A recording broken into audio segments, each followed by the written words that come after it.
This is Money Talks. I'm Greg Vogel, Portfolio Manager here at GKV. It's March 15, 2021. The coronavirus pandemic has caused considerable dislocation for all of us.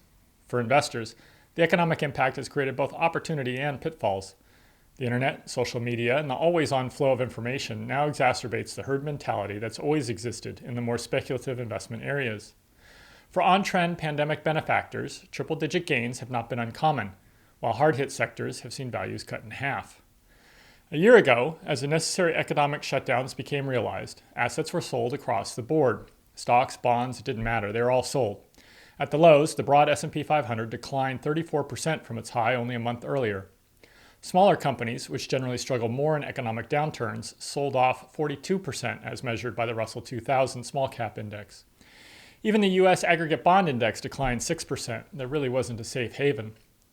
As epidemiologists, virologists, analysts, economists were able to model the worst-case scenarios, it became apparent even as early as April, as the growth in infection rates began to slow, that although the economic damage of the pandemic would be substantial, there would be a limit to how bad things would get.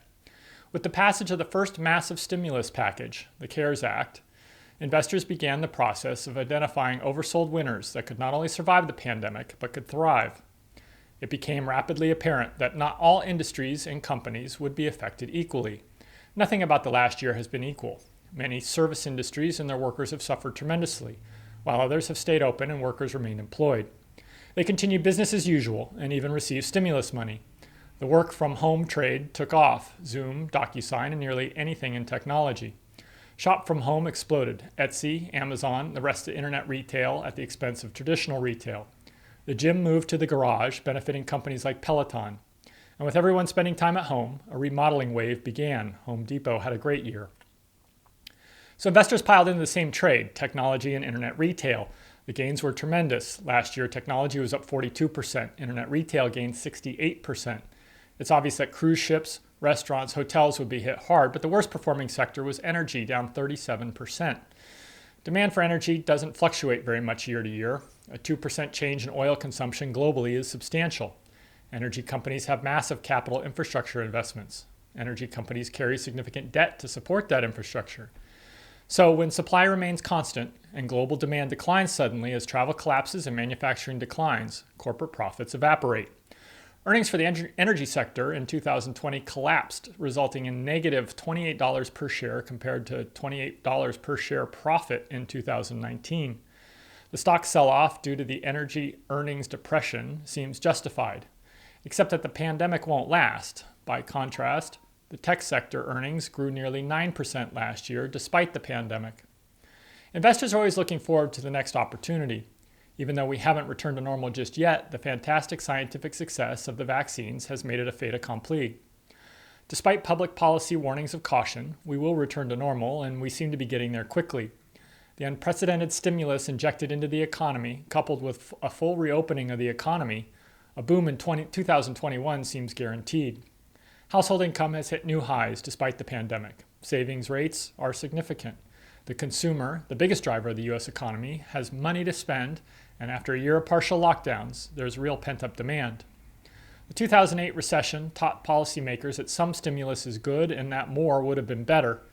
Importantly, in the global economy, unemployment was able to go much lower than the traditional economist view of 5% rate without spurring inflation.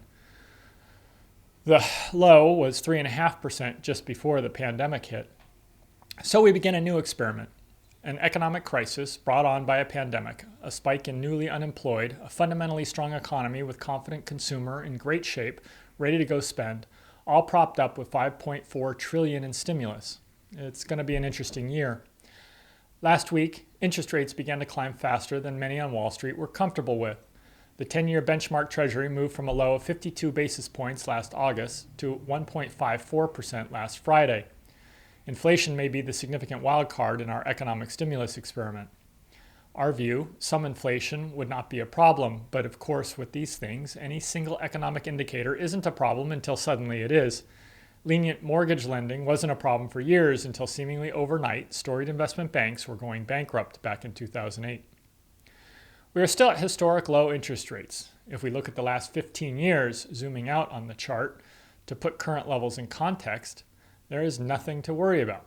What got investors concerned last week was the sudden rapid rise in rates and a ratcheting up of the potential that rising rates may become a real issue. The sudden move prompted the markets, with many participants recording big gains in technology last year, to take profits. At the same time, the passage of additional stimulus in the American Rescue Plan, coupled with a real prospect of normalcy this summer based on the success of the vaccines, oversold companies that aren't going away are getting looked at again. In short order, the performance between leaders and laggards of 2020 have reversed themselves in 2021. In just 3 months, tech is sideways, while energy is up 40%. At this point, it would be a mistake to chase performance. If you were all in tech, it would be a mistake to sell now and buy energy. You'd be too far behind the curve, but it's a good reminder for the rationale of diversification. It is possible to be over-diversified, however. Own some of everything, and one might as well buy a low-cost S&P 500 index fund. There are major trends that come along that will negatively or positively alter the long-term growth rates and profits for various companies and sectors of the economy. You don't need to own them all. Avoid the ones trading at fully priced valuations coming up against headwinds. Owning coal might not be a good long-term bet over a battery technology company, but global demand for oil will take considerable time to meaningfully decline. Certainly, the 37% sell-off in 2020 created some solid value opportunities. The energy stocks we did hang on to through the pandemic were the energy transport companies. Even if the price of oil declines, producers still have to transport the stuff. And the dividends are high, particularly compared to bond rates. Interest rates do matter, and if they get high enough, they have potential to become a big problem, particularly with the massive debt we've generated to get out of the pandemic. One of the justifications for the extremely high price-to-earnings valuations for technology stocks has been ultra-low interest rates. That the recent rapid increase in rates is being used as an excuse to take money off the table should not come as too great a surprise. Assuming the rate of increase in inflation moderates, the long-term growth of revenue and earnings will matter far more in the long-term valuation calculation for stock prices. And with the faster growth rates in technology, the sector will continue to be attractive. Along with interest rates, we're watching the unemployment numbers carefully. As the stimulus comes to an end late summer, we need to have people back at work. It's likely to be years before we can get back to the 3.5% unemployment, but we need to see continued progress, particularly with all the stimulus we've thrown at the problem. We can't expect the Federal Reserve to do their part to keep interest rates low until unemployment comes down. But if inflation were to develop in earnest, well, then all bets are off. Currently, we find this worst-case scenario unlikely, but the market is signaling increasing concern, and we're paying attention. So we think it's late to toss out good technology names. In fact, there are finally a few good tech companies trading at more attractive values than they were a few weeks ago that are worth a look. Energy has had a great run, and many of the valuations reflect some of the positive expectations as the global economy reopens. Although despite the gains this year, energy stocks are still a far cry from what they were pre-pandemic. Of course, so are their earnings. Real improvement may not come until 2022. We're currently doing more work on the drug and biotech sectors. They didn't go up much in 2020, and they've remained fairly flat in 2021. As the vaccine efforts have proved, the science of drug development continues to improve. And with new techniques, we may see significant new products in the coming years. Also, drug companies have suffered from a negative PR problem. The industry has been a favorite of politicians on both sides of the aisle to complain about drug pricing. Investors have been leery of the potential of government-imposed regulation that will crimp profits. Post-pandemic, it may be that much of this overhang dissipates. Who doesn't love the drug companies right now? Taking a quick look at sector valuations relative to earnings, tech sector is trading at 28 times, healthcare is at 24 times, and energy is at 12 times. We continue to like select companies in all three sectors. My earlier reference to the coal industry versus battery technology makes me think of GameStop. Obviously, GameStop's been in the financial news quite a lot the last several weeks. I can't buy into a viable turnaround story that would justify the new valuation there. No one's going to go to the mall to buy a video game on a disc. They'll simply download it. Why would I download it from GameStop?